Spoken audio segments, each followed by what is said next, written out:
Hi, I'm Dr. Carlos Brun. Welcome to the video on the apical window. Why do we use the apical window?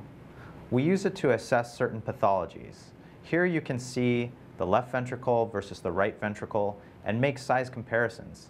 You can also assess gross abnormalities of the mitral valve or tricuspid valve. You can also see the left atrium and the right atrium. You can also sometimes see large pericardial effusions and make the diagnosis of tamponade physiology here.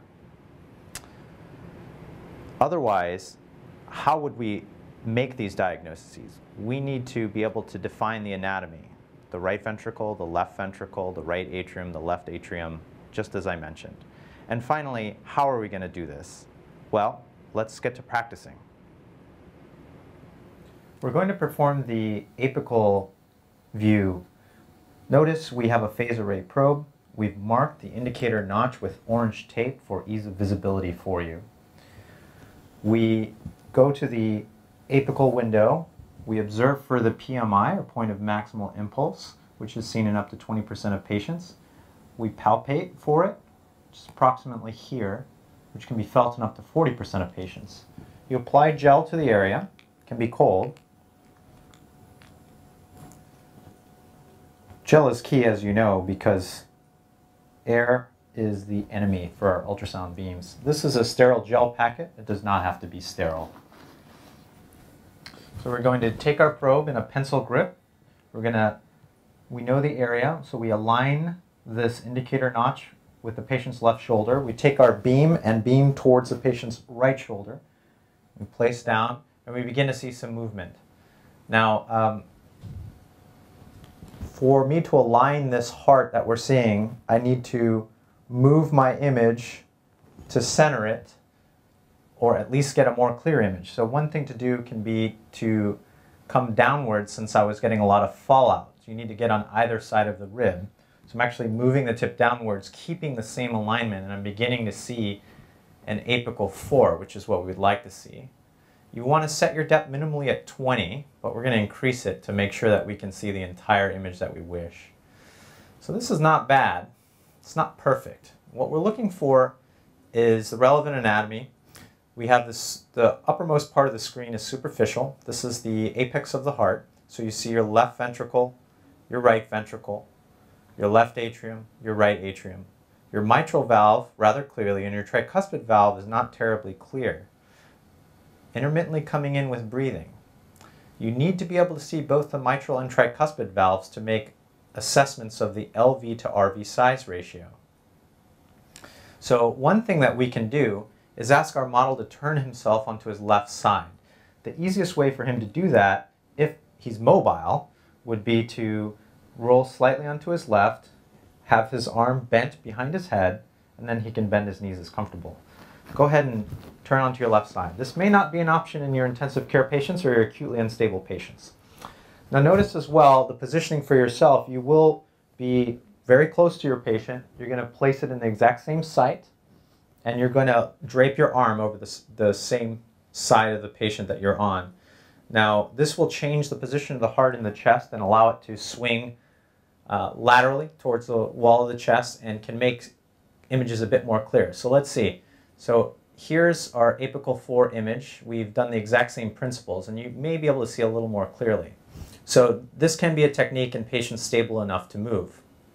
We're using this for illustrative purposes. So again, left ventricle, left atrium, right atrium, mitral valve, tricuspid valve. Now, things to assess, of course, in this position, sometimes you can see a very large pericardial effusion and the heart can be swinging in the pericardial fluid. This can give you the clinical sign of electrical alternans. Obviously there is none here. We're looking for the bright hyperechoic line of the pericardium outside of the heart. The other thing to note is how's the RV doing and what's its size and function. So again, if we have the mitral and the tricuspid valves, which we can see clearly here, you can make size comparisons. And so the right ventricle needs to be 2/3 or less the size of the left ventricle. If it is the same size as the left ventricle, that is severely enlarged. There's some pathology there. Something else you can look at on the right ventricle is the fact that the free wall squeezes in and the tricuspid valve annulus lateral portion moves freely towards the apex. That is known as TAPSE, or tricuspid annular plane systolic excursion. And it normally moves more than 1.5 centimeters, which it's doing here. And another thing to look at for the right ventricle is whether or not the septum appears to be moving normally. And one way of looking at that, of course, is to assess the left ventricle. So what we're looking for is seeing that all the walls of the left ventricle contract in a similar fashion. And so when you think of this view, you're going to be thinking this is the septal wall and this is the lateral wall of the left ventricle. If the septal wall is having abnormal motion, you have to consider whether this is a primary coronary artery lesion that's causing dysfunction or regional wall motion abnormality, or if this is a right ventricular pressure or volume overload causing systolic or diastolic change. Another thing to note, of course, is that the valves themselves are actually freely moving, seem to be coapting, and don't appear to have any sort of vegetations. This is a good place to look for intracardiac masses as well, such as myxoma. You can clearly see as well the intraatrial septum intermittently, and this is an area where you can scan, meaning taking your beam upwards and downwards, superficially and towards the back of the patient. So you can look along the septum for any large ASDs or large PFOs with anything going through them. This is a 2D image, so it's not perfect for that, but if it's very large, you may see it. And then at the base, at approximately 5 o'clock, you see the descending thoracic aorta, which you can also get a measurement of less than 22 millimeters. Will make it seem approximately a normal size. You can look for IABPs here, or intra-aortic balloon pumps. You can also look for dissections that are large, or aneurysms perhaps. So you're looking at the left ventricle now, and you're assessing whether it's a normal size. It's a bit harder to see and make the measurements in this angle, so you should globally assess to see if there's any sort of base, mid, or apical motion abnormalities. And in this position, you can rotate along the left ventricle. You rotate counterclockwise along the left ventricle, so we've dropped off the right, and we're beginning to see just the mitral valve. So I'm going to adjust my hand here, still a pencil grip. So when you lose your image, you go back to a 4-chamber view, nice clear 4-chamber view. That is your home base. You start from where you know, and then you rotate again. So we're going to rotate around as best you can. So I'm having some fallout. So another thing I can do is tilt my model closer towards me, and I can help support him if you're physically able to. That's why positioning in ergonomics is key. And we can start to see a little bit more of that attenuated 2-chamber view. And a 2-chamber view is going to provide you the anterior and posterior portions of the left ventricle. So now you can have a view from the apex of the anterior, posterior, and in the 4-chamber view, the lateral and septal views.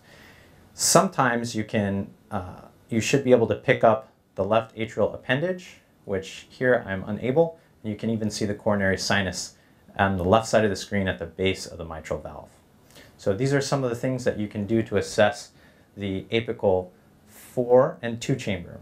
And the last thing to think about is if we rotate back and we have an apical 4, if I tilt my beam superficially or towards the chest, anterior chest wall, I'm going to be picking up the aortic valve. And it's right at that between where the mitral and the tricuspid was. And that's known as the apical 5-chamber view.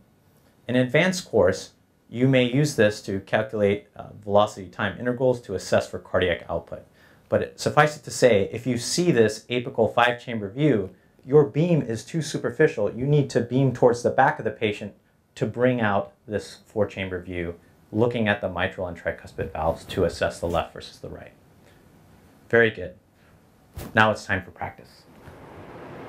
Let's summarize what we just saw and practiced for the apical window. We learned that you can assess the left ventricle versus the right ventricle, the left atrium, the right atrium, the mitral valve, the tricuspid valve, and the pericardial space. Remember, although that you've practiced this once, this does not make you ready to use it clinically. You need to practice as much as you can and get some proctoring to make sure that what you're doing is accurate. And then finally, some tips on how to perform this apical exam. Remember, you want to be at the point of maximal impulse or somewhere around the 5th intercostal space in the anterior axillary line. You want to be gripping overhand like a pencil. You want to use a depth of approximately 21 centimeters to start. You want to have a cardiac exam selected. You want to have the indicator notch towards the patient's left flank. You want to have the beam towards the patient's right shoulder.